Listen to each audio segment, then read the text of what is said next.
Hello everyone, मैं मिथुन सिंह स्वागत करता हूं आप सभी का। आशा करता हूं आप सभी बहुत अच्छे होंगे। जेएसएससी सहायक आचार्य के एग्जाम देने वाले सभी अभ्यर्थियों के लिए महत्वपूर्ण ये वीडियो रहने वाली है।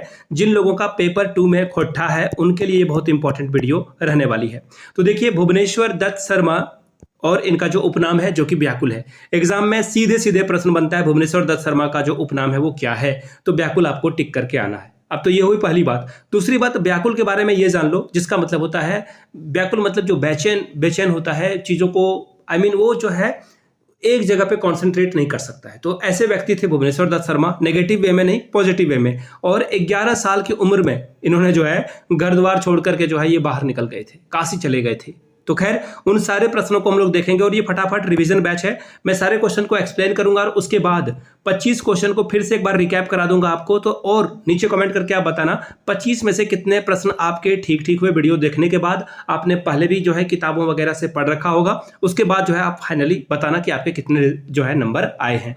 पहला क्वेश्चन देखिए आपके सामने ये रहा। भुवनेश्वर दत्त शर्मा के, देखो इनसे पूछा गया है कि जीवनी किनके द्वारा जो है लिखा गया है। भुवनेश्वर दत्त शर्मा के जो जीवनी है उसको किस किताब में छापा गया है, किस किताब में लिखा गया है। तो सबसे पहले देखिए, दुई डागर पारस फूल। सीधा सीधा मैं आंसर बता रहा हूं ताकि आपको जो है कंफ्यूजन ना हो। यह हो जाएगा ऑप्शन नंबर ए।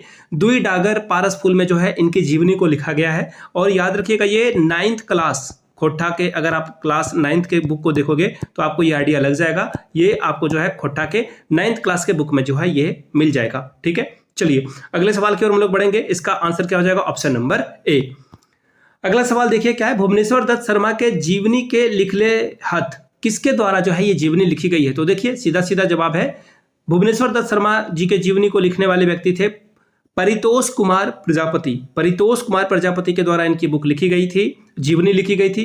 कौन से बुक में या किसके द्वारा लिखी गई थी? तो ये जो है ये तो आंसर हो जाएगा परितोष कुमार प्रजापति। लेकिन किस बुक में लिखी गई थी जीवनी? तो याद रखिएगा, दुई डायगर पारस फूल। दुई डायगर पारस फूल, याद रखिएगा। ये बहुत बहुत इंपॉर्टेंट सवाल है, एग्जाम में कहीं से भी सवाल बन सकता है। ठीक है, तो ये इसका आंसर हो जाएगा। ठीक है, अगले सवाल के हम लोग बढ़ते हैं। व्याकुल जी के मायक नाम बताओ। उनके माता जी का नाम बताना। व्याकुल के माता जी का नाम क्या था? भुवनेश्वर दत्त शर्मा व्याकुल जी के माता जी का नाम आपसे पूछा गया है। तो देखिए, शांति देवी इसका सही जवाब हो जाएगा। ऑप्शन ए के साथ आपको आगे बढ़ना था। लेकिन एक और नाम है सरस्वती सुशीला देवी, जो कि इनकी पत्नी जो है, पत्नी के तौर पर ये थी। और याद रखिएगा, ये विधवा थी, ये विधवा थी। और याद रखिएगा, भुवनेश्वर दत्त शर्मा जो है स्वतंत्रता सेनानी हुआ करते थे, देश की आज़ादी के लिए ये लड़ा करते थे। और सरस्वती सुशीला देवी भी आज़ादी के लिए लड़ा करती थी। और दोनों के बीच जब दोनों एक दूसरे के नजदीक आए और दोनों ने जो है विवाह के संबंध में बंधने का जो है निर्णय लिया। ऑप्शन ए फिलहाल सही जवाब हो जाएगा, क्योंकि यहाँ पे माता जी का नाम पूछा गया है, शांति देवी। लेकिन अगर पत्नी का नाम पूछ दिया जाए तो सरस्वती सुशीला देवी आपको टिक करके आना है। अगला सवाल देखिए, व्याकुल जी का अंतरजातीय विवाह करला। देखिए, उन्होंने, अभी तो मैंने आपको बताया कि उन्होंने विधवा विवाह किया, यानी कि सरस्वती सुशीला देवी तो विधवा थी। और जब भारत की आज़ादी के लिए दोनों लड़ रहे थे तो दोनों एक दूसरे के नजदीक आए और फिर शादी कर ली। लेकिन अंतरजातीय विवाह जो है दोनों के बीच में हुआ था। एक और बात याद रखना है, व्याकुल जी खुले विचारधारा के व्यक्ति थे। इनके जीवन से आप ये समझ सकते हो, इन्होंने उदाहरण देकर दिखाया। एग्जाम, वो बोलते हैं ना, उपदेश नहीं दिया बल्कि साक्षात करके दिखाया। दूसरी बात, ये जो है ये बिल्कुल वो कंजर्वेटिव नहीं थे, ये जो है खुले विचारधारा के व्यक्ति थे। तो ऑप्शन ए आपका क्या होगा? सही जवाब हो जाएगा। आगे बढ़ेंगे। व्याकुल जी के जन्म भेल रहे, कब इनका जन्म हुआ है? तो देखिए सीधा सीधा जवाब है, 17 मार्च 1908 को इनका जीवन की जो है शुरुआत होती है। और इनके माता जी का नाम शांति देवी हुआ करता था। फिर से एक बार लिख देता हूं ताकि आपको जो है चीजें दिमाग में रहे। शांति देवी इनकी माता थी। ठीक है, और इनके पिताजी का नाम आगे खैर क्वेश्चन में मैंने रखा है, तो वहां पे भी हम लोग देख लेंगे। ठीक है, बलदेव वैसे नाम है, याद रखिएगा, बलदेव इनके पिताजी का नाम हुआ करता था। दादाजी ने इनको पाला पोसा था, उसके बारे में भी मैं आपको बताऊंगा। याद रखिएगा, इनकी मृत्यु जो है वो भी जो है 17 सितंबर को हो जाती है, यानी कि जन्म जो है 17 मार्च को होता है और 17 सितंबर को इनकी मृत्यु हो जाती है 1984 में, 1984 ईस्वी में इनकी मृत्यु हो जाती है। ठीक है, अगला सवाल, व्याकुल जी का जन्म कहाँ हुआ था? जन्म के बारे में पूछा गया, जन्म स्थल के बारे में पूछा गया, तो याद रखिएगा महताडी गिरिडीह में इनका जन्म हुआ है और गिरिडीह में पैदा होने के कारण इनको गिरिडीहवी भी कहा जाता है। ये भी याद रखना है। ऑप्शन ए आपका क्या होगा? करेक्ट आंसर हो जाएगा। लेकिन कहीं कहीं पे आपको ये ऑप्शन भी दिखेगा, option number B, Vishnugarh Hazaribagh. तो देखिए यहाँ पे इन्होंने जो है अपना जीवन व्यतीत किया। एक्चुअली ये माइग्रेट करके महताडी से जो है कहाँ चले गए? हजारीबाग चले गए, और पहले हजारीबाग के अंतर्गत ही जो गिरिडीह आया करता था। तो फिलहाल क्वेश्चन पूछा गया कहां पैदा हुए हैं, तो ऑप्शन ए यानी कि महताडी गिरिडीह इसका सही जवाब हो जाएगा। एखुन व्याकुल जी के घर कहां है, यानी कि व्याकुल जी अभी फिलहाल कहां रह रहे हैं, तो मैंने आपको बता दिया एक्चुअली इनका घर अभी कहां है, तो विष्णुगढ़ हजारीबाग में इनका घर है। ऑप्शन बी आपका क्या होगा? करेक्ट आंसर हो जाएगा। चलिए अगले सवाल की ओर हम लोग बढ़ते हैं। व्याकुल जी के जखन 6 महीना के हला तखनी उनखर बाप। देखिए सिराय गेला, यानी कि उनके जो पिताजी थे वो मर जाते हैं। कब? जब वो मात्र 6 महीना के ही थे। सपोज करके देखो कि 6 मंथ का बेबी है और उसके पिताजी चल बसते हैं इस दुनिया से, और सिराय गेला का मतलब होता है मृत्यु को प्राप्त कर लेना। याद रखिएगा, एग्जाम में ऐसा भी सवाल पूछ सकता है, सिराय गेला का क्या मतलब होता है। तो ऐसे सवाल एग्जाम में बन सकते हैं, तो मैंने एज इट इज चीजों को रखा है। और इनके पिताजी का नाम मैंने आपको बताया था, सिराय गेला हो जाएगा। एक मिनट, तखनी उनखर बाप। देखो यहाँ पे थोड़ा सा जो है क्वेश्चन गड़बड़ हो गया है। एक्चुअली ऑप्शन में उनके पिताजी जो है उस समय मर जाते हैं। ठीक है, ये सवाल था। वेट ए मिनट, वेट, थोड़ा सा इसे मैं ठीक कर लेता हूं। एक्चुअली क्या हुआ है कि ऑप्शन ही गायब हो गया है यहाँ पे। ठीक है, और ये सिराय गेला यहीं पे लिखा हुआ था। ठीक है, इसकी वजह से मुझे कंफ्यूजन हो गया। तो फिलहाल इसका जो सही जवाब हो जाएगा, याद रखिएगा, इनके पिताजी का नाम मैंने आपको पहले भी बता रखा है, बलदेव प्रसाद। मैं लिख देता हूं, और याद रखिएगा थोड़ा सा यहाँ पे जो इनका सरनेम है उसमें डिफरेंस आपको देखने को मिलेगा। ठीक है, बलदेव प्रसाद उपाध्याय इनके पिताजी का नाम था। ठीक है, और इनका नाम आप अगर देखोगे तो इनका नाम क्या है? इनका नाम है भुवनेश्वर दत्त शर्मा। ठीक है, उपाध्याय इनके पिताजी का सरनेम है, तो कंफ्यूजन नहीं होना है। यही देखो, अब एग्जाम्पल में या फिर एग्जाम में कहीं पे उपाध्याय की जगह शर्मा लिख देगा और आप वहां पे टिक करके आओगे तो फंस जाओगे आप।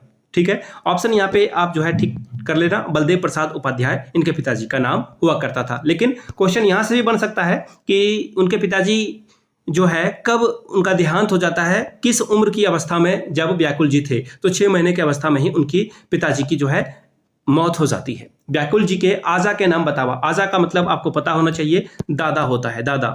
ठीक है, ग्रैंड पेरेंट, सॉरी, या फिर हाँ ग्रैंड पेरेंट ही तो बोलेंगे। अब पूछा गया है कि व्याकुल जी के आजा का नाम क्या है, तो देखिए बलदेव प्रसाद उपाध्याय तो ये पिताजी थे, ये तो ऑप्शन होगा नहीं। लेकिन इनके पिताजी का नाम क्या था? पंडित अयोध्या प्रसाद उपाध्याय। सी आंसर आपका क्या होगा? बिल्कुल एब्सोल्यूट करेक्ट हो जाएगा। सी के साथ आपको आगे बढ़ना था।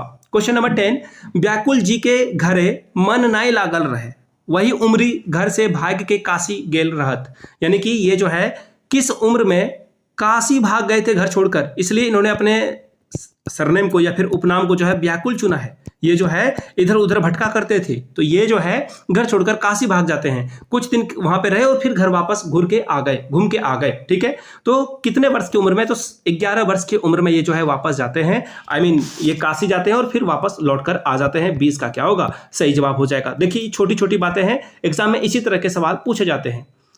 अब आपसे अगला सवाल देखिए क्या पूछा गया है, किस वर्ष में व्याकुल जी जो है गांधी जी के संगत में आते हैं?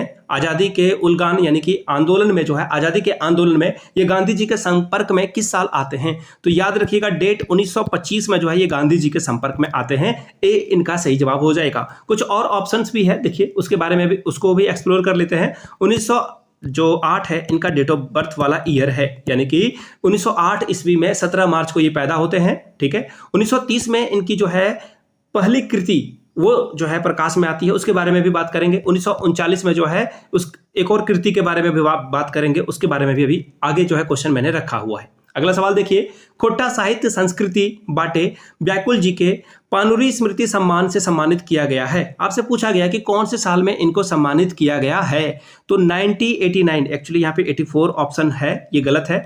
1989 में कब इनको सम्मानित किया गया है? 1989 में जो है इनको ये सम्मान मिला हुआ है। कब? 1989 में जो है इनको ये सम्मान मिला हुआ है, ये याद रखिएगा। ठीक है, एग्जाम में देखो ये क्वेश्चन, इसी तरह के क्वेश्चन जो है बार बार पूछे जाते हैं और वहां पे जो है आप फंस जाते हो। इन चीजों को ध्यान में रखना है। 1989 एक्चुअली ये जो है फॉन्ट की वजह से गड़बड़ी हो गई, 1989 इसका सही जवाब होगा। व्याकुल जी हला, व्याकुल जी कैसे व्यक्ति थे? तो देखिए ये चनफनिया फनकार थे, यानी कि ये जो है इधर उधर किया करते थे, बहुत ही जो है चंचल किस्म के व्यक्ति थे ये, बिल्कुल सही बात है। गवैया थे, बिल्कुल सही बात है। बजवैया थे, यानी कि ये ढोलक तबला वगैरह बजाया करते थे, बिल्कुल। व्याकुल जी जो है बहुमुखी प्रतिभा के व्यक्ति थे, डी इसका सही जवाब हो जाएगा। सारे काम ये कर लिया करते थे। व्याकुल जी इज ऑलराउंडर, वक्ता भी थे, ऑरेटर भी थे। ये जो है बहुत अच्छा जो है भाषण वगैरह भी दिया करते थे, भाषण वक्ता नेता वगैरह जो देते हैं, डी इसका सही जवाब हो जाएगा। अगला सवाल, व्याकुल जी की रचना सुखद खोठा साहित्य कुटीर बाटे बहराइल, बहराइल मतलब छपना होता है। तो आपसे पूछा गया है सुखद खोठा साहित्य कुटीर कहाँ था? तो इनका ये घर में ही था। ये जो है घर में जहाँ पे ये रहा करते थे, जो कि कहाँ है? विष्णुगढ़ हजारीबाग में। विष्णुगढ़ हजारीबाग में ही जो है ये सुखद खोठा साहित्य कुटीर था, भी इसका सही जवाब होगा। अगला सवाल, हमर बाबू हमर सोना हमर सुगा पढ़ेल गेल, यानी कि देखो यहाँ पे जो बाबू सोना है ये आपका बाबू सोना नहीं है। इसका मतलब ये हुआ कि देखो ये छोटे बच्चे को बाबू सोना सुगा बोला जाता है खोटा में, ठीक है। तो जब बच्चा आगे पढ़ने जाएगा तो माँ बाप का जो कलेजा होगा वो ऊंचा हो जाएगा, चौड़ा हो जाएगा, ठीक है।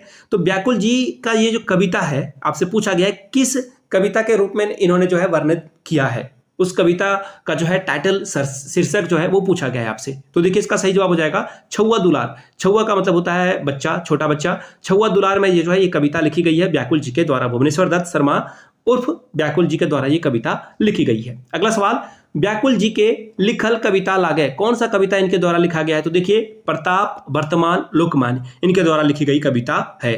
साथ में विश्वामित्र हिंदू और पंच इन्हीं के द्वारा लिखी गई कविता है। हिंदुस्तान जनता इन्हीं के द्वारा लिखी गई है, यानी कि आंसर डी क्या होगा? करेक्ट, ऑल सारी कविताएं इनके द्वारा ही लिखी गई है। अगला सवाल, व्याकुल जी कौन कौन भाषाएं कविता लिखला, यानी कि कौन कौन से भाषा में इन्होंने कविता को लिखा है? तो देखिए बहुत बड़े विद्वान व्यक्ति थे, ये खोट्टा भी जानते थे, हिंदी भी जानते थे, उर्दू भी जानते थे। इसका आंसर क्या हो जाएगा? ऑप्शन नंबर डी, सारी चीजों को ये जाना करते थे, बहुत बड़ी बात है ये, डी इसका सही जवाब हो जाएगा। अगला सवाल देखिए, 1930 में व्याकुल जी हजारीबाग के जेल में जो है हिंदी के कौन से बड़े जो साहित्यकार हैं उनके साथ ये मिलते हैं जेल में? तो याद रखिएगा उस व्यक्ति का नाम क्या है? उस व्यक्ति का नाम है रामवृक्ष बेनीपुरी, बी इसका सही जवाब हो जाएगा। इनके साथ ये मिलते हैं। उसके बाद कैदी पत्रिका, याद रखिएगा कैदी पत्रिका नामक जो है इस पे ये काम करते हैं 1930 में, और ये हस्तलिखित पत्रिका थी। ये भी एग्जाम में पूछा जा सकता है। हस्तलिखित यानी हाथ से लिखकर जो है ये लोगों के बीच में जो है क्या क्या करते थे?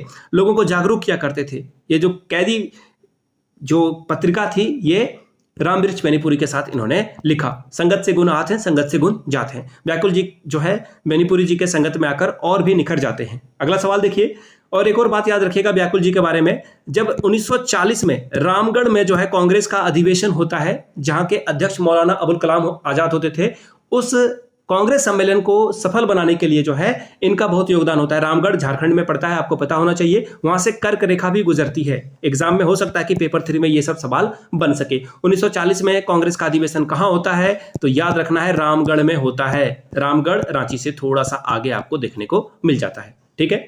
अगला सवाल देखिए क्या पूछा गया है। व्याकुल जी के पहल रचना, जो कवि व्याकुल है, बेनीपुरी जी के नावग एगो हाथ लिखल पत्रिका में बहराइल रहे। देखिए पूछा क्या गया है कि देखो एक्चुअली जो है ना, अंग्रेजों से लड़ने के लिए जो कवि होते थे, साहित्यकार होते थे, अपने असली नाम का इस्तेमाल नहीं करते थे। वो चाहते थे कि उनका नाम जो है अंग्रेजों को पता ना चल पाए, ताकि उनको जेल में ना डाला जाए, ताकि वो एक्टिविटी यानी कि स्वतंत्रता के लिए जो काम है वो करते रहें। तो इसके लिए इन्होंने जो है अपना नाम कवि व्याकुल रखा था। और बेनीपुरी, रामवृक्ष बेनीपुरी जी के साथ इन्होंने जो है हस्तलिखित पत्रिका जिसका नाम था कैदी, मैंने आपको बताया कैदी में ये लिखा करते थे। ऑप्शन डी आपका क्या होगा? बिल्कुल एब्सोल्यूट करेक्ट आंसर हो जाएगा। अगला सवाल देखिए क्या पूछा गया है। व्याकुल उपनाम से उर्दू भाषा में लिखी गई भुवनेश्वर दत्त जी की राष्ट्रीय कविता सुनकर मुझे बहुत प्रसन्नता हुई। ये बातें कोई बता रहा है। ये कवि हैं, राष्ट्रीयता इनके अंदर कूट कूट कर भरी है। व्याकुल जी के बाटे ये कथन किसने लिखा है? व्याकुल जी के बारे में ये बातें किसने लिखी है? तो देखिए माखनलाल चतुर्वेदी के द्वारा ये बातें लिखी गई है। देखिए इनके एडमायरर थे, प्रशंसक थे माखनलाल चतुर्वेदी। दूसरी बात, इनके एक और प्रशंसक थे, मित्र थे, उनके बारे में भी अभी आपको मैं आगे बताऊंगा। अगला सवाल, व्याकुल जी के राष्ट्रीय कवि जो है डाकल हथिन, यानी कि इनको जो है राष्ट्रीय कवि के तौर पर किसने पुकारा था, उनका नाम लिया था? तो देखिए इसका सही जवाब क्या हो जाएगा, बाबू राम नारायण सिंह। और याद रखिएगा इनके बारे में, ये हजारीबाग के जो है पहले सांसद हुआ करते हैं। याद रखिएगा हजारीबाग के ये जो है फर्स्ट एमपी थे, ठीक है। और ये दोस्त भी हुआ करते थे, किनके, हमारे शर्मा जी यानी कि व्याकुल जी के ये दोस्त भी हुआ करते थे। और राजेंद्र प्रसाद ने देखिए राम नारायण सिंह के बारे में बताया था कि इनको छोटा नागपुर का जो है, छोटा मैं लिख देता हूं ताकि आपको जो है ये सब सारे पॉइंट नोट करते जाइएगा आप अपने नोटबुक में, अगर आपको नहीं पता है तो। राजेंद्र प्रसाद जी ने इनको छोटा नागपुर केसरी कहा था, किसको, राम नारायण सिंह को। तो ये बहुत बड़ी बात है, छोटे छोटे क्वेश्चन कहीं से भी एग्जाम में सवाल बन जाएंगे। व्याकुल जी के पहल किताब कलामे व्याकुल जो है विष्णुगढ़ हजारीबाग बाटेला प्रकाशित भेल हैला, किस साल ये प्रकाशित हुआ था। तो याद रखिएगा ये जो कलामे व्याकुल है ये उर्दू में छपी हुई पत्रिका थी, उर्दू में ये छपी हुई थी, पहली बात। दूसरी बात, कब छपी थी ये सवाल आपसे पूछ लिया जाए तो 1939 में ये छपा था, सी इसका सही जवाब हो जाएगा, ठीक है। 1930 के बारे में जान रखिए कि हजारीबाग जेल में जो है रामवृक्ष बेनीपुरी जी से मिलते हैं। 1908 में इनका जन्म होता है, 1984 में इनकी मृत्यु हो जाती है। फिर से एक बार रिकैप करा देता हूं, इनकी मृत्यु 1984 में 17 सितंबर को, और 17 मार्च 1908 को इनका जन्म होता है। 1930 को ये हजारीबाग जेल में जो है रामवृक्ष बेनीपुरी जी से मिलते हैं हजारीबाग में, ठीक है। और 1939 में अभी तो मैंने आपको बताया कि इनकी जो है कलामे व्याकुल नामक पत्रिका प्रकाशित होती है। अगला सवाल देखिए, व्याकुल जी के पहल किताब कलामे व्याकुल में भूमिका किसने लिखा, कौन लिखल हला, भूमिका किसके द्वारा लिखी गई थी। तो इनके जो मित्र थे हजारीबाग के प्रथम एमपी, उनका नाम क्या था, बाबू राम नारायण सिंह के द्वारा जो है इनकी भूमिका लिखी जाती है। 20 का सही जवाब हो जाएगा। बहुत ही इंपॉर्टेंट सवाल था, मैंने आपके साथ रखा। नौजवान या तो गुलामी को मिटाकर दम ले, थोड़ा सा यहाँ पे स्पेस होना चाहिए था, वरना अच्छा है कि बस सर कटाकर दम ले। ये बातें किसके द्वारा लिखी गई है, तो बिल्कुल हमारे आपके भुवनेश्वर दत्त शर्मा उर्फ व्याकुल जी के द्वारा ये लिखी गई जो है लाइनें हैं। और इन्होंने कहां पर लिखा है, देखो अभी मैंने आपको बताया ये जो कविता, ये जो शेर और शायरी है कलामे व्याकुल में इन्होंने लिखा था। अब देखो ऐसी बातें आप लिखोगे तो अंग्रेज क्या करेंगे, इनके सारे साहित्यिक रचनाओं को ये लंदन ले जाते हैं, कौन, अंग्रेज ले जाते हैं। ऑप्शन ए आपका करेक्ट आंसर हो जाएगा। 1925, ये क्वेश्चन मैंने आप लोगों को पहले भी करा रखा है। व्याकुल जी सिराय गेला, उनकी मृत्यु कब हो जाती है, तो देखिए 17 सितंबर और 1984 को इनकी मृत्यु हो जाती है, यानी कि ऑप्शन बी आपका क्या होगा, करेक्ट आंसर हो जाएगा, ठीक है। एक बार फिर से रिवीजन करेंगे हम लोग पूरे 25 क्वेश्चंस का, और नीचे कमेंट करके आप बताओगे कि इस 25 में से कितने सवाल का आंसर आपने सही सही किया। अब नहीं, अब जब मैं पूछूंगा तब आपको ये बताना है, ठीक है। अब ईमानदारी से, अब जो है पूरे ईमानदारी से आपको देखना है। पहला सवाल, भुवनेश्वर दत्त शर्मा जी के जीवने कौन किताबें इंजराइल हके। देखिए आपसे ये पूछा गया है कि भुवनेश्वर दत्त शर्मा जी का जो जीवनी है किस किताब में लिखी गई है। आप इसका आंसर दे दीजिए। अब मैं आपका इसका रिजल्ट जो है बताता हूं। इसका सही आंसर हो जाएगा दुई डागर पारास फूल, ठीक है। आप नोट करते जाना कि कौन सा सही कौन सा गलत हुआ है आपका। अगला सवाल देखिए, भुवनेश्वर दत्त शर्मा जी के नामे जीवनी किसने, सीधी सीधी बात है कि भुवनेश्वर जी के जीवनी को किसने लिखा है, तो मैंने आपको बताया परितोष कुमार प्रजापति के द्वारा ये जो है लिखी गई जीवनी थी। अगला सवाल, व्याकुल जी के माया का नाम क्या है, तो इनके माता जी का नाम क्या है, शांति देवी, और सरस्वती सुशीला देवी इनकी पत्नी का नाम था। व्याकुल जी का अंतरजातीय विवाह किससे हुआ, अभी मैंने आपको बताया सरस्वती सुशीला देवी। व्याकुल जी का जन्म भेल रहे, इनका जन्म कब होता है, तो मैंने आपको कई बार बताया 17 मार्च 1908 को इनका जन्म होता है। आंसर बी आपका करेक्ट आंसर हो जाएगा। अगला सवाल, व्याकुल जी कहां पर जन्म रहा हला, यानी कहां पे इनका जो है जन्म होता है, तो महताडी गिरिडीह में इनका जन्म होता है। एखन व्याकुल जी के घर कहां है, इनका जन्म जो अभी का घर है वो विष्णुगढ़ हजारीबाग में आपको देखने को मिलता है। व्याकुल जी के जखन 6 महीना के हला तखनी उनखर बाप सॉरी, देखिए अगला सवाल क्या पूछा गया, व्याकुल जी जब 6 महीना के थे तखन उनकर बाप जो है सिरा गेला, उनकी मृत्यु हो जाती है। उनके पिताजी का नाम क्या था, यहाँ पे ऑप्शन भी नहीं है, अब मैं आपको बता देता हूं, आप पहले देख लेना। इनके पिताजी का नाम बलदेव प्रसाद उपाध्याय था, बलदेव प्रसाद उपाध्याय इनके पिताजी का नाम था, ठीक है। ऑप्शन में नहीं है, ये मैंने बताया, थोड़ा सा मिस टाइपिंग हो गया। व्याकुल जी के आजा के नाम यानी कि दादाजी का नाम क्या था, तो पंडित अयोध्या प्रसाद उपाध्याय इनके दादाजी का नाम था। ऑप्शन सी आपका करेक्ट आंसर हो जाएगा। व्याकुल जी के घरे मन नाय लागल रहा, वैसे देखिए किस उम्र में ये काशी भागकर चले गए, कुछ दिन के बाद फिर से घर पर वापस लौट गए, तो 11 बछर की उम्र में, 11 साल के लड़कपन में ये घर छोड़कर भाग भी जाते हैं। किस ईस्वी में गांधी जी के संगत में आकर इन्होंने जो है भारतीय राष्ट्रीय आंदोलन को जो है शुरुआत की थी और गांधी जी से ये मिले थे, तो देखिए इसका सही जवाब हो जाएगा 1925 में ये गांधी जी से मिलते हैं। ऑप्शन ए आपका क्या होगा, सही जवाब हो जाएगा। खोट्टा साहित्य संस्कृत बाटे व्याकुल जी के पानुरी स्मृति सम्मान से सम्मानित किया गया था। कब इनको सम्मानित किया गया था, तो 1989। यहाँ पे ऑप्शन ही नहीं है, रॉन्ग है ये, 1989 इसका सही जवाब होगा। अगला सवाल, व्याकुल जी हला वो क्या थे, चनफनिया कलाकार, बिल्कुल सही बात है, गवैया बजवैया सभी थे, यानी कि ये ऑलराउंडर थे। ऑप्शन डी इसका सही जवाब होगा। व्याकुल जी की रचना जो है सुखद खोट्टा साहित्य कुटीर, ये कहां पर है, तो ये जो है ये आपको विष्णुगढ़ हजारीबाग में देखने को मिलेगा। 20 का सही जवाब हो जाएगा। हमर बाबू हमर सोना हमर सुगा, ये जो है किसके द्वारा लिखी गई कविता है, ये तो व्याकुल जी के द्वारा लिखी गई कविता है। किस में इन्होंने लिखा है, किस कविता में लिखा है, तो देखिए उसका नाम है छौवा दुलार। छौवा दुलार। व्याकुल जी के लिखल कविता कौन सा है, तो प्रताप, वर्तमान, लोकमान्य, विश्वामित्र, हिंदू, पंच, जनता, हिंदुस्तान, ये सारी कविताएं इनके द्वारा लिखी गई है। डी इसका सही जवाब हो जाएगा। अगला सवाल, व्याकुल जी कौन कौन भाषाएं कविता लिखला, तो सभी यानी कि उर्दू भी लिखा इन्होंने, खोट्टा भी लिखा, हिंदी भी लिखा। इसका आंसर डी हो जाएगा। व्याकुल जी 1930 ईस्वी हजारीबाग जिले हिंदी के कौन नामक साहित्यकार संगे भेटाल हिला, यानी कि किसके द्वारा, किस हिंदी साहित्यकार से इनका जो है संपर्क होता है, राम वृक्ष बेनीपुरी जी के द्वारा इनका संपर्क होता है। अगला सवाल, व्याकुल जी के पहली रचना कवि व्याकुल बेनीपुरी जी के नामक एगो, देखो इन्होंने हाथ से लिखी हुई कौन सी पत्रिका की शुरुआत की थी, तो कैदी नामक पत्रिका की शुरुआत की गई थी। व्याकुल उपनाम से इन्होंने लिखा है। अब देखिए इनके बारे में लिखा गया कि भुवनेश्वर जी जो है राष्ट्रीय कविता सुनकर, जो उन्होंने राष्ट्र के लिए कविताएं लिखी है, बड़ी प्रसन्नता हुई है और इनके अंदर जो है राष्ट्रीयता कूट कूट कर भरी है। ये बातें व्याकुल जी के बारे में किसने कही है, तो माखनलाल चतुर्वेदी ने ये बातें कही है। ए इसका सही जवाब हो जाएगा। अगला सवाल, व्याकुल जी के राष्ट्रीय कवि किसके द्वारा कहा गया है इनको, तो देखिए इनके मित्र थे बाबू राम नारायण सिंह के द्वारा, और वैसे भी जो सूर्यकांत त्रिपाठी निराला है हमारे राष्ट्रीय कवि हैं। व्याकुल जी की पहली कविता है कलामे व्याकुल, जो है कि विष्णुगढ़ हजारीबाग में जो है प्रकाशित हुआ। कब हुआ था ये प्रकाशित, तो देखिए इसका सही जवाब हो जाएगा 1939 में ये प्रकाशित हुआ था। सी इसका सही जवाब हो जाएगा। व्याकुल जी के पहल जो किताब है व्याकुले कलामे व्याकुल, ये इसकी भूमिका किसके द्वारा लिखी गई, तो इन्हीं के मित्र बाबू राम नारायण सिंह के द्वारा इनकी भूमिका लिखी गई थी। नौजवान या तो गुलामी मिटाकर दम ले, वरना अच्छा है कि बस सर कटाकर दम ले, ये जो है किसके द्वारा लाइनें लिखी गई है, तो भुवनेश्वर दत्त शर्मा व्याकुल के द्वारा लिखी गई है।